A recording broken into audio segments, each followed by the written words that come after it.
Buka surat 69.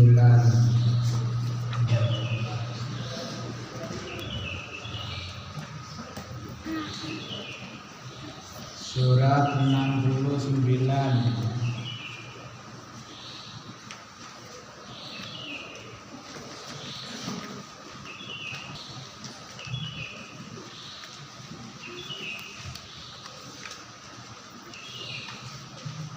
Yang ketemu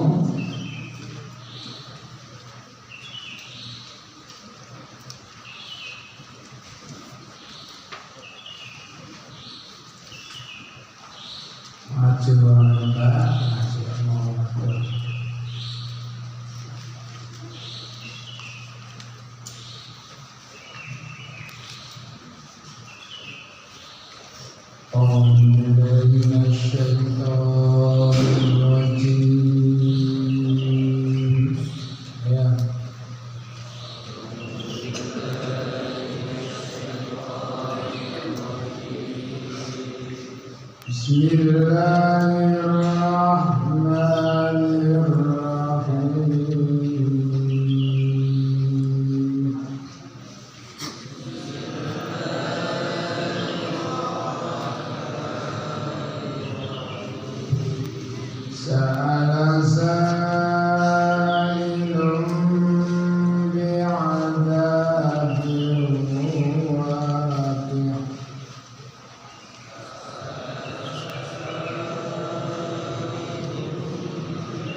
Wasbir sabaran jamilan innahum yarawnahu ba'idan. Wasbir sabaran jamilan innahum yarawnahu ba'idan. Wa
Innal hamdalillah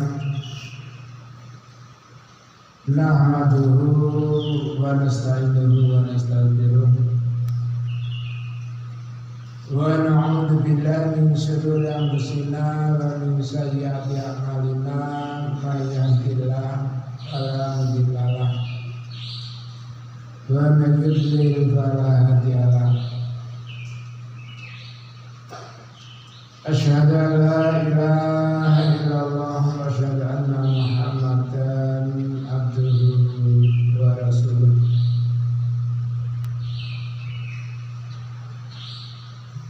Allahumma shalli ala Muhammad wa ala ali Muhammad kama shallaita ala Ibrahim wa ala ali Ibrahim. Wa barik ala Muhammad wa ala ali Muhammad kama barakta ala Ibrahim wa ala ali Ibrahim innaka Hamidum Majid.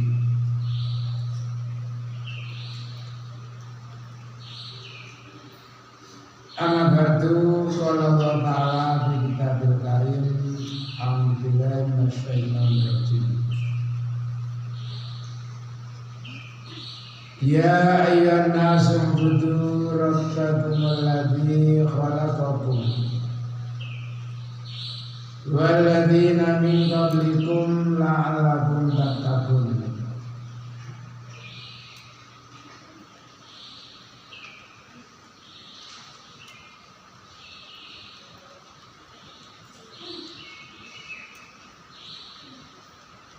Anak agung sekalian, santriwan santriwati,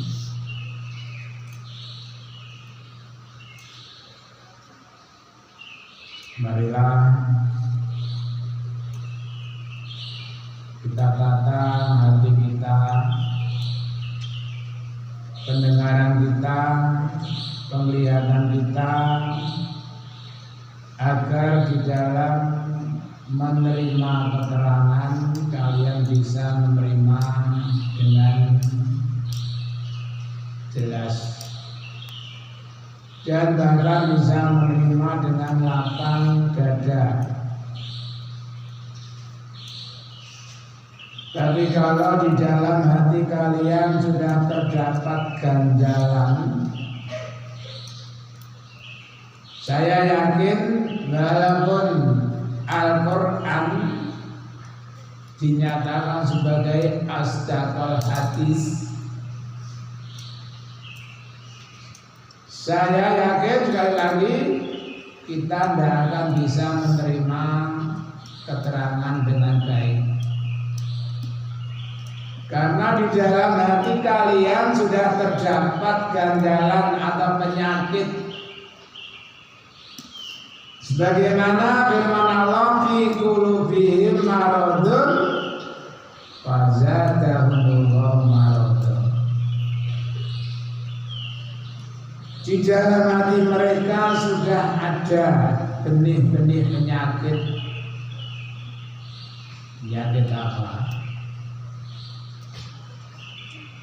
Penyakit ragu. Itu penyakitnya orang munafik. Penyakit malas, penyakitnya orang munafik juga.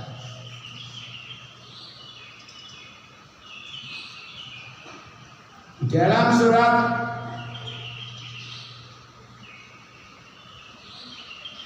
berapa itu?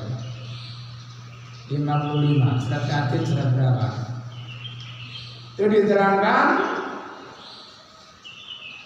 yauma yaqulul munafiquna wal munafiqatu lil ladzina amanu duruna naqtabis min nurikum qila jimu wara'akum faltamisu nura faduriba bainahum bisurin lahu bab batinuhu fihi rahmah wa dhahiruhu min qibalil adab yunadunakum alam nakum ma'akum qalu bala walakinakum fatantum anggusatum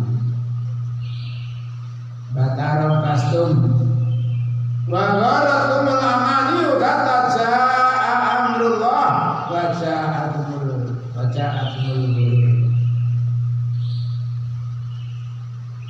Ingatlah ketika orang-orang munafik pria maupun wanita berteriak-teriak memanggil orang yang beriman. Tunggu aku agar aku bisa mendapatkan nur yang ada bersama kalian. Jadi nanti di hari kiamat orang iman berjalan, di depannya, di kanannya itu keluar cahaya yang menyinari jalannya. Sementara orang munafik kegelapan. Bersama-sama jalan tapi mereka kegelapan. Lalu memanggil orang iman, tunggu aku agar aku bisa mendapatkan nur yang ada bersama kalian. Apa jawab orang iman? Dikatakan kepada mereka, kembalilah dan carilah nur sendiri. Akhirnya jarak antara orang iman dengan orang munafik tertutup oleh dinding.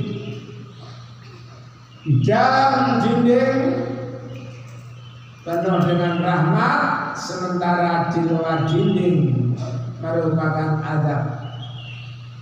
Lalu orang munafik berteriak, bukankah dulu aku teman kamu? Ya, memang dulu kamu teman aku. Tapi kamu selalu ragu. Kamu selalu menunggu kehancuran orang iman. Dan kamu telah merusak diri kamu sekalian. Itulah nanti keadaan di hari kiamat. Kita semuanya bersama tiap hari. Tapi kalau di dalam hati kita terdapat ganjalan, terdapat penyakit, itu nanti di hari kiamat saja. Belum di akhiratnya, di hari kiamat.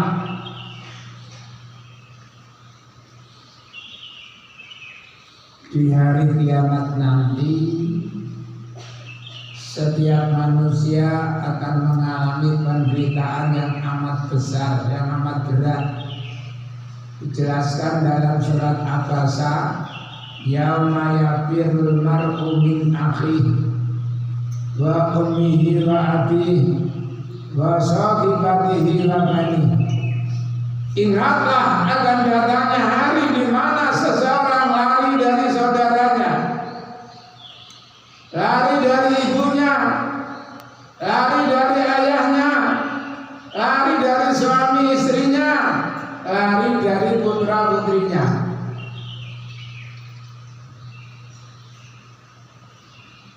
Jadi sekarang ini ya, mungkin kita bisa bersama-sama dengan orang tua, dengan saudara, dengan teman-teman yang lain. Tapi nanti kalau sudah hari kiamat,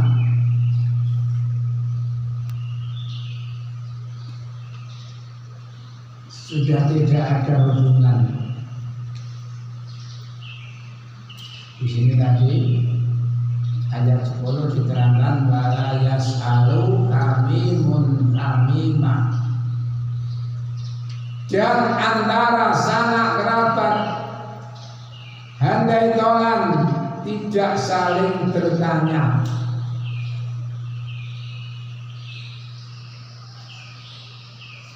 Semuanya harus menanggung resikonya masing-masing. Maka dari itu anak-anak dari sekarang ya, sekarang kalian sudah semuanya termasuk balik, rata-rata sudah balik. Jadi sudah ada resiko buat kalian, sudah ada ancaman atau kabar gembira.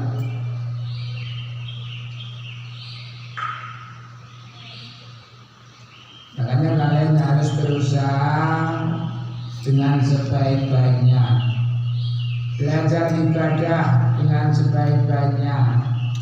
Jadi dari awal kami sampaikan ya ayyuhan nasu ubudu rabbakumul ladzi khalaqakum. Wahai seluruh manusia, sembahlah Tuhan kamu sekalian yang telah menciptakan kamu sekalian dan orang-orang sebelum kamu sekalian, agar kamu sekalian menjadi orang yang takwa. Jadi kita diciptakan oleh Allah ini agar kita beribadah sesuai dengan firman Allah dalam surat Ad-Dariyat ayat 56. A'udzubillahi minasyaitonir rajim. Wa ma khalaqtul jinna wal insa illa liya'budun. Bahwasanya aku tidak menciptakan jin dan manusia melainkan agar jin dan manusia itu ibadah kepadaku. Karena kita diperintahkan oleh Allah untuk ibadah, maka kita harus tahu tentang aturan ibadah. Karena di dalam ibadah itu ada perintah, ada larangan. Kalau kalian tidak tahu tentang perintah, tentang larangan, bagaimana kalian bisa ibadah dengan baik, dengan benar?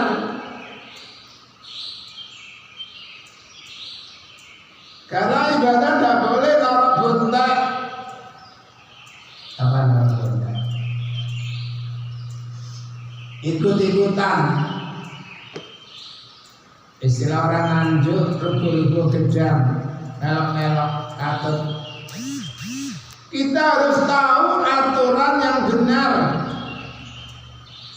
Kita mengerjakan ini sesuai dengan perintah. Kita meninggalkan hal ini karena sesuai dengan larangan. Bukan hanya karena melihat orang begini ikut begini, melihat orang begini kita ikut begini, dan seperti itu. Makanya dalam surat 17 ayat 36 Allah berfirman, wala taqfu ma laisa laka bihi ilmun. Jangan kamu mengikuti sesuatu yang kamu tidak tahu ilmunya. Sekecil apapun yang kita lakukan itu harus benar-benar karena dasar, karena tuntunan, karena contoh, karena perintah. Ini kalian semuanya harus jadi orang-orang atau anak-anak yang paham dalam masalah ibadah, masalah agama. Kalau kita nggak paham tentang agama, ya itu tadi, yang penting sholat.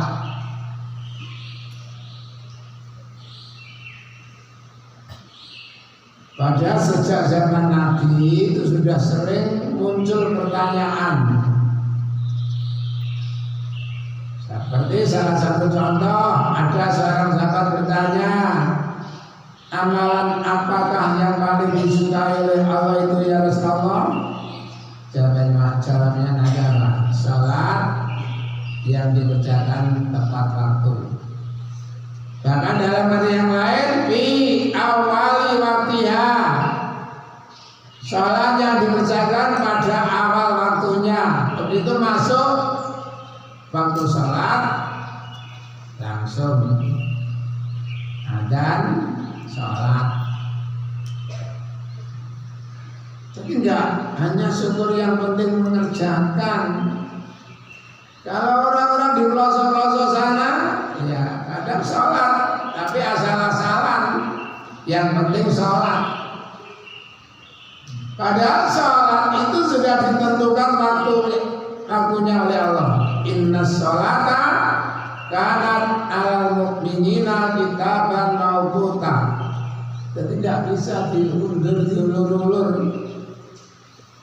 Coba bagaimana Jibril mengajarkan sholat kepada Muhammad. Setiap waktu sholat datang, sholat bersama Muhammad. Setiap waktu datang, akhirnya Jibril bilang, ya seperti inilah Muhammad mengajarkan sholat. Sholat ini waktunya seperti ini, sholat ini waktunya seperti ini. Semuanya sudah diatur oleh Allah Subhanahu wa Ta'ala. Jadi kalian jangan menyia-nyiakan tentang sholat. Ya mungkin itu sekilas. Selanjutnya mari kita perhatikan.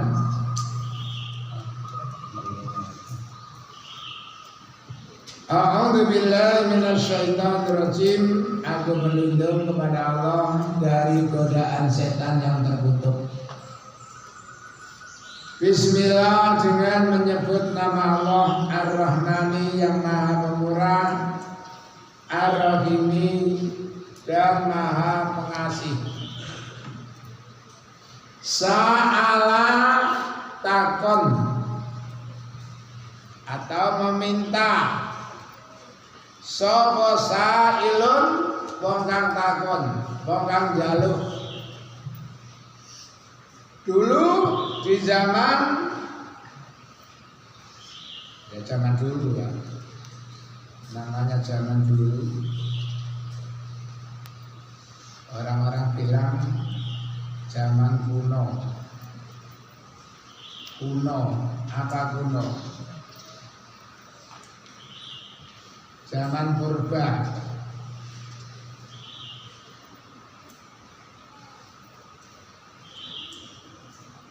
Ada orang mungkin bisa dibilang nantang atau bagaimana ya, minta supaya didatangkan siksa.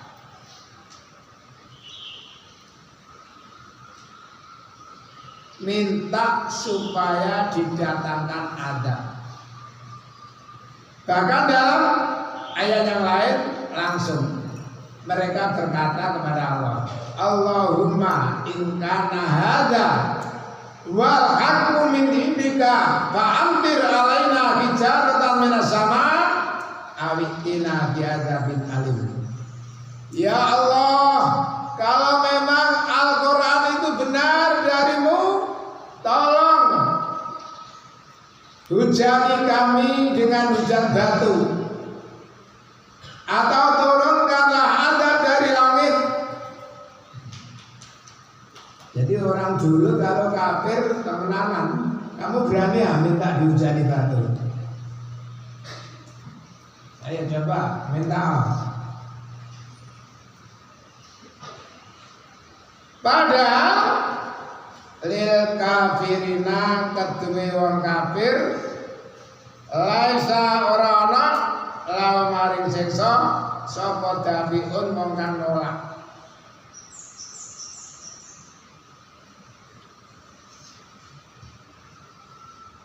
Bagi orang kafir tidak ada satupun yang bisa menghindar dari azab itu. Dulu pernah terjadi di zaman-zamannya, di zaman purba, ada kejadian hujan batu. Kaumnya siapa? Kaumnya Nabi siapa? Nabi Tul. Nabi siapa? Nabi Lot. Tul. Kaumnya Nabi Lot dihujani dengan hujan batu. Lalu buminya dibalik hingga sekarang tidak tumbuh rumput atau tumbuh-tumbuhan yang lain. Ya mungkin seperti itu ya barangkali.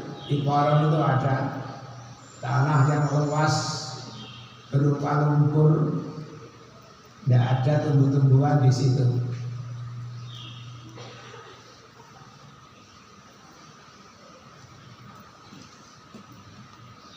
Lil kafirina laisa lahu dafi.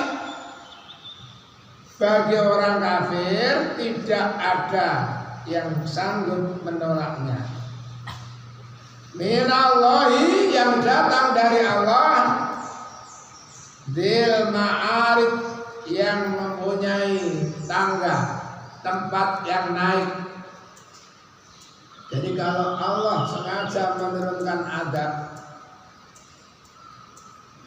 tidak ada satu orang pun yang bisa menghindarkan diri dari adab itu.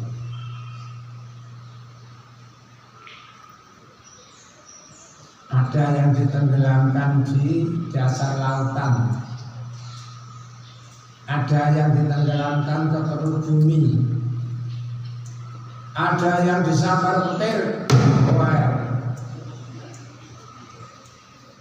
gimana?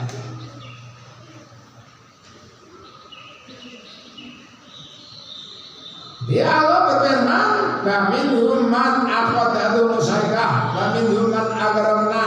Ya, ada yang ditenggelamkan, ada yang disambar petir, ada yang dibenamkan ke dalam bumi. Seperti Korun sampai sekarang ambles terus entah kemana, sampai di mana. Wa khasabna bihi wa bidaril ard fama lahu min fi'ati yang surunahu min dunillahi wa ma kana muntasira. Bayangkan orang yang diberikan kekayaan luar biasa sehingga lupa diri. Dia berpikir bahwa kekayaannya itu karena kepintarannya, karena keahliannya, sehingga lupa bahwa sebenarnya semuanya itu adalah karunia dari Allah. Tapi karena Korun dan bersyukur, oleh Allah disiksa, ditenggelamkan, dibenamkan ke dalam bumi bersama kekayaannya. Jadi bagi Allah hal seperti itu tidak sulit. Makanya dalam surat 7 ayat 97, 98, 99 itu Allah telah mengingatkan, afa amina alul qura ayat yaum ba'suna bayata wa hum na'imun. Afa amina alul qura ayat yaum ba'suna duka wa hum yalabun. Afa aminu makrallah fala ya'manu makrallahi illa al-qaumul khasirun. Apakah penduduk bumi itu merasa aman dari siksaan Allah, makrallah, yang datang di malam hari di saat mereka sedang tidur nyenyak? Apakah penduduk bumi itu merasa aman dari siksaan yang datang dari Allah di waktu pagi di saat mereka sedang main bola? Ya, coba. Yang akun itu julinan.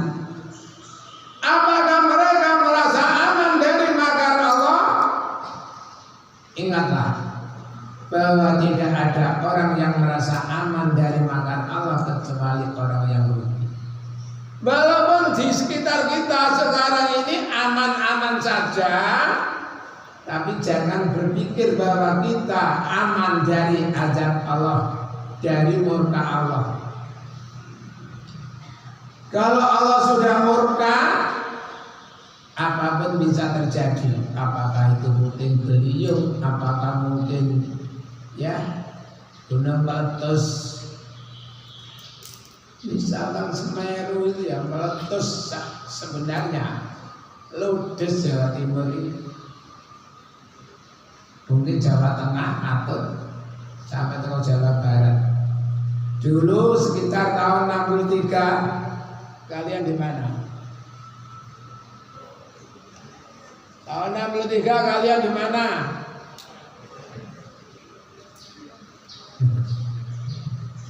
Gunung yang ada di Bali namanya Gunung Agung. Katanya meletus, apakah hanya mengeluarkan atau sedang batuk, itu sampai di Nganjuk sana abunya.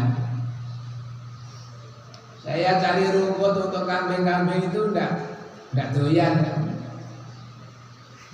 Coba gunung kecil Dari Bali sana sampai Nganjuk. Apalagi Semeru yang tingginya 3.700 meter. 3.700 meter. Itu kalau meletus dor. Meletus bola hijau. Ya Allah. Jadi jangan sekali-kali merasa aman dari azab Allah, dari makar Allah. Makanya kita banyak-banyak mengingat Allah. Ya, ingat dalam surat 9 ayat 51 Allah telah berfirman, "Qul," ada yang hafal? "Qul la yusibana illa ma kataballahu lana wa maulana wa 'alallahi falyatawakkalul mu'minun." Katakan Muhammad, tidak akan menimpa kami kecuali jika Allah telah menentukan bahwa kami harus terkena musibah misalkan. Selama Allah belum menentukan, semuanya tidak akan mungkin terjadi. Apalagi huwa maulana, Allah itu adalah pelindung kami. Artinya apa? Banyak-banyaklah mohon perlindungan kepada Allah.